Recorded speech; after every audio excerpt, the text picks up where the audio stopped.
नमस्कार, स्वागत है आप सभी का तूफान न्यूज़ पर और मैं हूं आपके साथ नाजिश खान। देश की राजधानी दिल्ली वायु प्रदूषण के कहर से तो जूझ ही रही है। अब यमुना के जहरीले पानी ने भी मुश्किलें खड़ी कर दी हैं। काफ़ी समय से यमुना के पानी में अमोनिया की बड़ी मात्रा ने चिंता बढ़ा दी है। दिल्ली के यमुना में पानी में बर्फ के पिंडों की तरह झाग तैर रहे हैं। पानी अधिक जहरीला हो चुका है। इस कारण कई इलाकों में पीने के पानी की आपूर्ति भी नहीं हो पा रही है। लोगों को जल संकट का सामना करना पड़ रहा है। हालांकि यमुना में अमोनिया का स्तर बढ़ने और पानी के जहरीले होने की समस्या कोई आज की नहीं है। ऐसा पिछले कई सालों से देखा जा रहा है। ज़्यादा चिंताजनक बात तो ये है कि लंबे समय से यह समस्या बनी रहने के बावजूद इसके समाधान का रास्ता निकालने को कोई तैयार ही नहीं है। यमुना के प्रदूषण के लिए दिल्ली सरकार पड़ोसी राज्यों हरियाणा और उत्तर प्रदेश को इसका जिम्मेदार ठहरा रही है, तो दूसरी ओर ये राज्य कुछ सुनने को तैयार ही नहीं है। कुल मिलाकर यमुना का संकट ये राजनीति में उलझ कर रह गया है। ऐसे में बड़ा सवाल ये है कि यमुना प्रदूषण मुक्त कैसे हो और दिल्ली का जल संकट भी खत्म हो, कि हरियाणा और उत्तर प्रदेश जैसे राज्यों की औद्योगिक इकाइयों से जो अपशिष्ट और जहरीले रसायन निकलते हैं उन्हें यमुना में छोड़ दिया जाता है।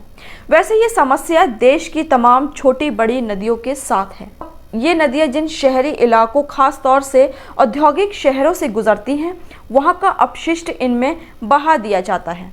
इसलिए आज ज़्यादातर नदियाँ खतरनाक स्तर तक प्रदूषित हो चुकी हैं। दिल्ली की समस्या इसलिए ज़्यादा गंभीर होती जा रही है कि जिस जगह से आपूर्ति के लिए पानी लिया जाता है वह हिस्सा हरियाणा में पड़ता है। हरियाणा के पानीपत, सोनीपत, करनाल जैसे कई शहरों का औद्योगिक अपशिष्ट सीधे यमुना में आ रहा है।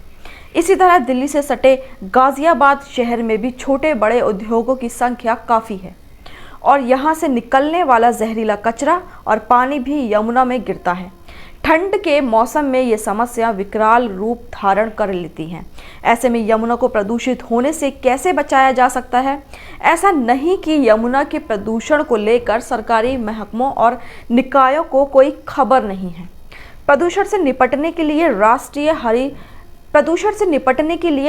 हरित पंचाट, केंद्रीय प्रदूषण नियंत्रण बोर्ड जैसे निकाय औद्योगिक इकाइयों के लिए समय समय पर सख्त नियम बनाते रहे हैं, पर लगता है कि इनके दिशा निर्देशों पर अमल करवाने वाला तंत्र कमजोर साबित हो रहा है।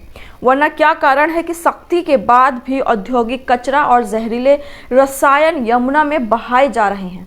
औद्योगिक इकाइयों को सख्त हिदायत है कि वे तरल कचरा नदियों में प्रवाहित ना करें, पर जिस सरकार, उसके महकमे और कानून प्रवर्तन एजेंसी पर इसे सुनिश्चित करवाने की जिम्मेदारी है, लगता है वे काम ही नहीं कर रही। ऐसी लाचारी समस्या को बढ़ाती ही है। यमुना के प्रदूषण से निपटने के लिए दिल्ली, हरियाणा और उत्तर प्रदेश को मिलकर काम करने की ज़रूरत है, ना कि राजनीति करने की। जब तक तीनों राज्य साथ बैठकर चर्चा नहीं करेंगे, कार्य योजनाओं पर कदम नहीं बढ़ाएंगे और एक दूसरे पर आरोप मढ़ते रहेंगे, तो कोई नतीजा नहीं निकलने वाला, बल्कि दिनों दिन ये संकट गहराता जाएगा।